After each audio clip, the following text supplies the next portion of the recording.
Team का गठन किया गया था जिसमें आईपीएस प्रोफेसर दीक्षा और DSP Annu, DSP professor Chinki, इसके अलावा टेक्निकल सेल के इंस्पेक्टर दीपक, एसएचओ नौबतपुर, एसएचओ महिला थाना, एसएचओ बेऊर और कई ऑफिसर्स लगाए गए थे। उसके बाद जो है हम लोगों ने कई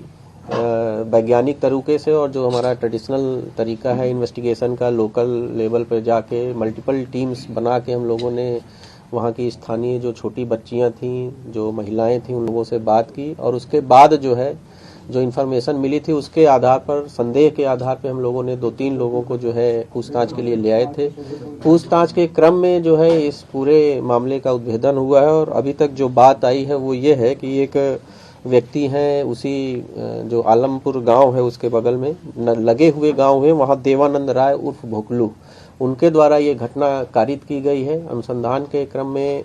हम लोग जो घायल बच्ची है उससे भी जब लगातार एम्स में हमारी जो आईपीएस प्रोफेसर हैं दीक्षा और डीएसपी जो इस केस की चीफ आईओ हैं अन्नू, ये पूछताछ कर रही थी, तो बच्ची भी बार बार एक ही व्यक्ति की बात बता रही थी। हालांकि उसने 2 महिलाओं की बात की, लेकिन हम लोग को शुरू से ये संदेह लग रहा था कि महिलाओं की इसमें भूमिका नहीं होगी। तो बाद में अनुसंधान में यही बात आया कि इस एक व्यक्ति द्वारा ही ये घटना कारित की गई है। घटना का जो विवरण है वो ये है कि दोनों बच्चियां जो है वो जो गोबर से बना जो है उपला होता है, गोईठा जिसको लोकल लैंग्वेज में बोलते हैं, उसको लेने के लिए घर से निकली थी और ये व्यक्ति जो अभियुक्त हैं जिनको गिरफ्तार किया गया है, इनके घर के पास गई थी, इनसे पूछा तो इन्होंने दोनों बच्चियों को ये बताया कि घर में गोईठा नहीं है, खेत में है आगे। ऐसे इस तरह से बहला फुसला के उसको लेकर गए। पहले जो है गांव के बगल में ही कोई एक बाग टाइप है, वहां लेकर गए। वहां पर लेकिन फिर एक महिला आती हुई दिखी, तो फिर वहां से आगे बढ़ के गाँव के बगल में ही नहर है, वहां लेकर गए। वहां फिर दूसरी एक महिला आती हुई दिखी, तो फिर उसको जो है जो तीसरा घटना स्थल है वहां लेकर गए। क्योंकि उस दिन काफ़ी कोहरा था, हम लोगों ने जो 1-2 सीसीटीवी फुटेज देखा है उसमें भी काफ़ी कोहरा है, जिसकी वजह से कहीं कुछ स्पष्ट दिखाई नहीं दे रहा है, इसलिए किसी ने इनको घटना करते हुए नहीं देखा। और इसके बाद जो है उसी घटना पर इनके जो मृत बच्ची है उसके साथ जो है फोर्सफुली जो है रेप किया गया और जो दूसरी इंजर्ड बच्ची है उसके साथ भी करने का प्रयास किया गया और बाद में जो है जो घायल बच्ची थी, जो मृत बच्ची थी, उसको वहीं बगल में ही जो निर्माण कार्य से कुछ सीमेंट के टूटे हुए ब्लॉक्स थे उससे उसके सर में, दोनों बच्चियों के सर में मारा गया, जिसमें से एक बच्ची की मृत्यु हो गई और दूसरी बच्ची को भी मृत जानकर ही इनके द्वारा वहां छोड़ा गया था। उसके बाद गिरफ्तारी के बाद जो है हम लोगों ने अभियुक्त की निशानदेही पर जिस पत्थर से बच्ची को मारा गया था उस पत्थर को भी बरामद कर लिया है कल रात में और उस पत्थर पे भी काफ़ी खून लगा हुआ पाया गया, तो हम लोग जब्त करके फर्दर एफएसएल जांच के लिए बेच रहे हैं। इसमें पूछताछ के क्रम में ये भी बात आई, जब हम लोग कल इनसे पूछताछ कर रहे थे तो इन्होंने पुलिस को जो है बहकाने की भी कोशिश की, 2 व्यक्तियों का नाम बताया, लेकिन आगे अनुसंधान के क्रम में उसमें एक और महत्वपूर्ण बात प्रकाश में आई कि जिस व्यक्ति का ये नाम बता रहे थे, जो बता रहे थे कि इनके साथ घटना में शामिल है, उसकी बच्ची को भी इन्होंने जो है 3-4 महीने पहले गोद में उठा के ले जाते हुए देखा था, लेकिन उसकी मां ने देख लिया था और उसके बाद शोरगुल करके उसको बचाया था और उस संबंध में भी गांव वालों ने इनके साथ कुछ हल्की फुल्की मारपीट और गाली गलौज किया था, लेकिन इस घटना की सूचना पुलिस को नहीं दी गई थी। उसी के परिवार से जुड़ा एक और व्यक्ति का नाम इनके द्वारा बताया गया था, लेकिन बाद में अनुसंधान के क्रम में ये पता चला कि उस व्यक्ति की माँ को एक घटना हुई थी फुलवारी शरीफ में 19 अप्रैल को, जिसमें फुलवारी शरीफ में केस नंबर 590-23 अंकित है, जिसमें एक 72 साल की महिला को वो अपने घर के दलान में सोई हुई थी, वहां से घर से खींच के जो है उसको ले जाया गया था और उसके बाद उसका शव जो है मिला था। उसमें भी उसके सर पे पत्थर से मार के या किसी मजबूत चीज से मार के उसकी हत्या कर दी गई थी। पूछताछ के क्रम में अभियुक्त ने उस घटना में भी अपनी संलिप्तता अकेले ही करने के बाद उस घटना में भी हम लोग को काफ़ी आश्चर्य होता है, क्योंकि 3 अलग अलग जगह ब्लड पाए गए थे, तो हम लोग उससे पूरी घटना को समझ नहीं पा रहे थे कैसे 3 अलग अलग जगह ब्लड पाए। लेकिन अभियुक्त ने पूछताछ में जब पूरी बात बताई तो उस महिला को ये जो है पहले उसको जो है एक प्लास्टिक के पाइप से मारा, जब वो अर्धचेतन अवस्था में हो गई तो उसको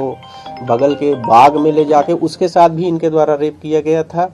लेकिन हालांकि पोस्टमार्टम रिपोर्ट में इस बात की कोई उल्लेख नहीं है, इसकी पुष्टि नहीं हो पाई है, लेकिन पूछताछ के क्रम में इन्होंने इस चीज़ को एक्सेप्ट किया और फिर पुनः जो है उसको ला के वापस अपनी जगह रखने का प्रयास किया गया था खींच के, इसीलिए वो 3 जगह ब्लड मिला था। और जो हम लोग पोस्टमार्टम रिपोर्ट देख रहे हैं तो उस पोस्टमार्टम रिपोर्ट में भी महिला के जो पिछला शरीर का हिस्सा है उसमें काफ़ी जगह इस तरह के इंजरीज पाए गए हैं, जो इस बात की पुष्टि करते हैं कि उसको काफ़ी जो है ज़मीन से पीठ के बल खींचा गया था। तो उस घटना में भी इन्होंने अपनी संलिप्तता स्वीकार की है। उस घटना को भी हम लोग अब फिर से जो है उसमें इन्वेस्टिगेशन जो हमारा रुका हुआ था उसको फिर से आगे बढ़ा रहे हैं। इस प्रकार जो पटना पुलिस ने इस घटना का पूरी तरह से उद्भेदन कर लिया। जो पीड़ित बच्ची है उसका भी स्टेटमेंट हम लोगों ने लिया, पूरी तरह से स्वस्थ हो जाएगी तो फिर विस्तृत स्टेटमेंट लेकर 164 का स्टेटमेंट कराया जाएगा। और आगे जो अनुसंधान है, जो सबसे महत्वपूर्ण बात है इस केस में कि पूरा इस केस का जो इन्वेस्टिगेशन हुआ है वो इसमें जो एविडेंस हम लोग कलेक्ट किए अभी तक घटना स्थल से और एम्स से जो हमको डॉक्टर्स ने दिया है, तो हम लोग इस बात के लिए पूरी तरह से आश्वस्त हैं कि साइंटिफिक एविडेंस के बल पर हम लोग शीघ्र ही इस घटना में जो दोषी हैं उसको सजा दिला पाएंगे। सर, एक्यूज का बैकग्राउंड क्या है? क्या कोई क्रिमिनल बैकग्राउंड? एक्यूज का क्रिमिनल बैकग्राउंड है सच नहीं है, लेकिन अभी पूछताछ के क्रम में इसी ने हमको बताया कि जो 3-4 वर्ष पूर्व बैल चोरी के मामले में ये एक बार जेल जा चुके हैं हम, लेकिन हम लोग उसको फर्दर जो है अपने रिकॉर्ड से वेरीफाई कर रहे हैं। क्या दोनों बच्चियों के दूसरी बच्ची के साथ भी रेप का हुआ है? जो डॉक्टर ने जो हम लोग को दिया है इंजरी रिपोर्ट दी है उसमें जो उन्होंने कहा है कि संभावना से इनकार नहीं किया जा सकता। इसके अलावा उन्होंने कई तरह के हम लोग को सीजर दिए हैं जिसको फर्दर हम लोग एफएसएल जांच के लिए भेज रहे हैं और उसके बाद एफएसएल जांच से जो चीज़ें आएंगी उससे हम लोग कोरोबोरेट करें। इसमें एक चीज़ और महत्वपूर्ण बात इन्होंने बताई, जो मृत बच्ची है उसके साथ इन्होंने 2-3 बार पहले भी प्रयास किया था और उसको 2-3 बार पहले प्रयास करने के क्रम में जो है, लेकिन देख लिए जाने के कारण, क्योंकि काफ़ी घनी आबादी वाला क्षेत्र है, तो उसको कभी 10 रुपये 20 रुपये देकर छोड़ दिया था। तो बच्ची जो मृत बच्ची है उसको ये ले जाने का प्रयास किए थे, लेकिन अपने प्रयास में सफल नहीं हो पाए थे क्योंकि घनी आबादी का क्षेत्र होने, जैसा इन्होंने स्वयं ही बताया कि कई बार आते जाते लोग मिल जाते थे। ये घटना भी जब हुई तो उस दिन भी 2 अलग अलग जगहों पर ले जाने के कारण, 2 महिलाओं के आ जाने के कारण ये घटना नहीं कर पाए। तो यही इस चीज़ को जब हम लोगों ने बच्ची का जो स्टेटमेंट है उससे कोरोबोरेट किया तो वो भी लगातार यही कह रही कि एक आदमी और 2 महिला है। तो हम लोग ये इन्फरेंस ड्रॉ कर रहे हैं कि वो दोनों महिला वही है। हालांकि अभी तक कोई महिला सामने आई नहीं है, लेकिन हम लोग जो है हमने अपने जो एएसपी फुलवारी हैं और एसएचओ फुलवारी जो एसआईटी के सदस्य हैं, हमने इनसे कहा है कि जाएंगे गांव में और ये अनुरोध करेंगे जो 2 महिलाएं हैं वो सामने आए अगर उन्होंने देखा है। और आपके माध्यम से भी हम लोग अनुरोध कर रहे हैं कि अगर वो दोनों महिलाओं ने इस व्यक्ति को दोनों लड़कियों के साथ देखा है तो जरूर सामने आए, पुलिस को स्टेटमेंट दें और हमको जो है अभियुक्त को सजा दिलाने में काफ़ी मदद मिलेगी। सर, आपने बात की कि 2 से 3 लोगों को हिरासत में लिया गया था, ये 2 थे या 3 थे और क्या कुछ सवाल पूछे गए थे जिसके बाद चीजें? नहीं, देखिए ये जो सवाल आपका है ये इररेलेवेंट है प्रेस ब्रीफ के लिए कि क्या सवाल हमने किसी से पूछे और उसका क्या जवाब दिया गया। इसका जवाब हम देने की स्थिति में नहीं, हम आपको फैक्ट्स बता रहे हैं। एविडेंस का या इन्वेस्टिगेशन की जो निटी-ग्रिटी है वो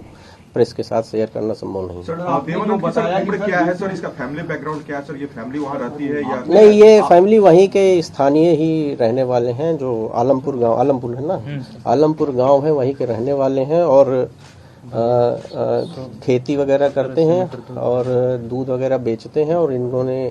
एक दुकान भी इनके घर में है जिसको इन्होंने किराए पर दे रखा है। सर, आपने बताया कि आफ्टर डेथ रेप अटेम्प्ट किया गया था, या पहले रेप हुआ था या फिर डेथ हुआ था? नहीं, ये देखिए ये हम नहीं कह सकते हैं क्योंकि इस पे जो मेडिकल रिपोर्ट है वो कह रही है कि सारी जो इंजरीज हैं वो एंटीमार्टम है, पोस्टमार्टम इंजरीज नहीं है। लेकिन क्योंकि इतना तुरंत घटना हुआ है तो मेडिकली इस चीज़ को साबित करना कि रेप पहले हुआ था या बाद में हुआ था ये कहना संभव नहीं है। हम ऐसा कोई स्टेटमेंट नहीं दे सकते हैं जिससे कि हमारा इन्वेस्टिगेशन या फर्दर जो है अभियुक्त को कोई लाभ पहुंचे। कुल मिलाकर सर मुख्य अभियुक्त पकड़ा गया? कुल मिला के एक ही अभियुक्त था, वो पकड़ा गया। सर एज क्या हो रही है सर? क्या कुछ साइको किलर के कुछ ये? नहीं, ये देखिए हम लोग इस पे अभी ये नहीं कह सकते कि साइको किलर है, लेकिन ये जरूर है, हम ये कह सकते हैं कि विकृत मानसिकता का व्यक्ति है, जो उन्होंने खुद ही अपने पूछताछ में बताया है। क्योंकि इन्होंने जो छोटी बच्ची जिसकी डेथ हो गई, इन्होंने खुद ही कहा कि कम से कम 2 बार ये पहले भी उसके साथ इस तरह का अवसर पाए। जो दूसरी बच्ची है वो नियमित रूप से उस गांव में नहीं रहती है, कभी कभी रहती ज़्यादातर यही है, लेकिन बीच बीच में अपने घर जो जानीपुर थाना क्षेत्र अंतर्गत है वहाँ जाती रहती है।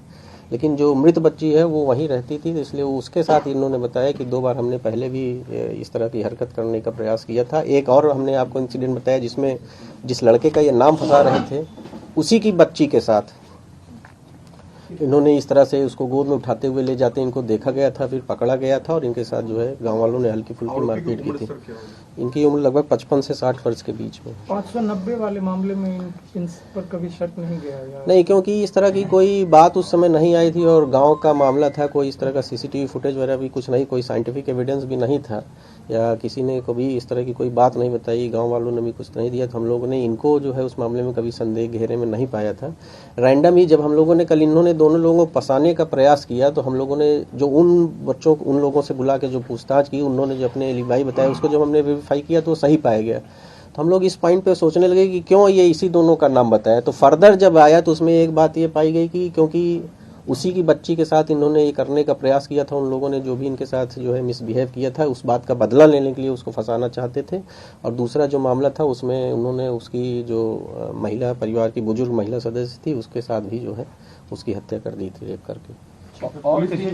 टीम पे भी अटैक हुआ था सर, उस मामले में भी किसी को डिटेन किया गया है? नहीं, अभी उस मामले में हम लोग को, क्योंकि थोड़ा सा अनरेस्ट रहता है, जिस तरह का आप लोग सभी लोग समझते हैं, जिस तरह से जो